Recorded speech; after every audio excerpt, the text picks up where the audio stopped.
শিক্ষক ও শিক্ষাকর্মীদের 2025-26 অর্থবর্ষের প্রভিডেন্ট ফান্ডের সুদ জমা হলো।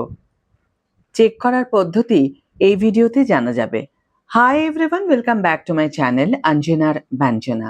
বন্ধুরা, তোমাদের সকলকে আমার এই ছোট্ট ইউটিউব চ্যানেলে স্বাগত জানাই। পশ্চিমবঙ্গের সমস্ত শিক্ষক ও শিক্ষাকর্মীদের জন্য একটি অত্যন্ত গুরুত্বপূর্ণ খবর। 2025-26 অর্থবর্ষে প্রভিডেন্ট ফান্ডের অর্থাৎ পিএফ এর সুদ ইতিমধ্যেই শিক্ষক এবং শিক্ষাকর্মীদের অ্যাকাউন্টে জমা হতে শুরু করেছে। রাজ্য সরকারের WBIFMS পোর্টালের মাধ্যমে এই সুদের টাকা ক্রেডিট করা হচ্ছে এবং বহু শিক্ষক ইতিমধ্যেই তাদের রেজিস্টার্ড মোবাইল নম্বরে এই সংক্রান্ত মেসেজ পেতে শুরু করেছেন।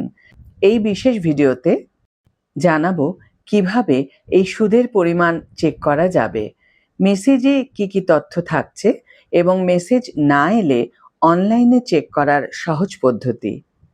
ফিরে যাই মূল ভিডিওতে।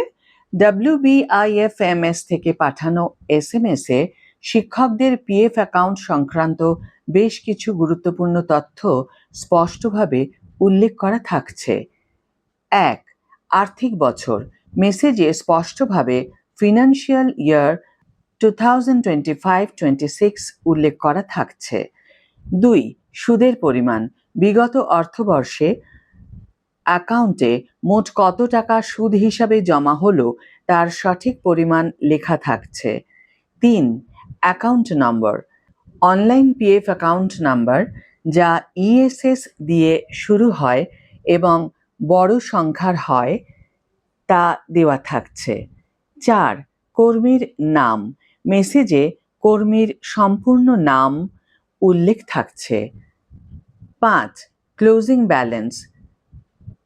31 মার্চ 2026 পর্যন্ত ব্যক্তির পিএফ অ্যাকাউন্টে মোট কত টাকা জমা হলো অর্থাৎ ক্লোজিং ব্যালেন্সের নিখুঁত হিসাব পরিষ্কারভাবে দেওয়া থাকছে।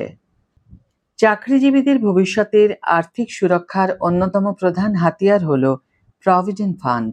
যেহেতু এটি কষ্টার্জিত সঞ্চয়, তাই সুদ জমা হওয়ার পর ব্যালেন্সটি একবার নিজেরা হিসাব করে মিলিয়ে নেওয়া অত্যন্ত জরুরি।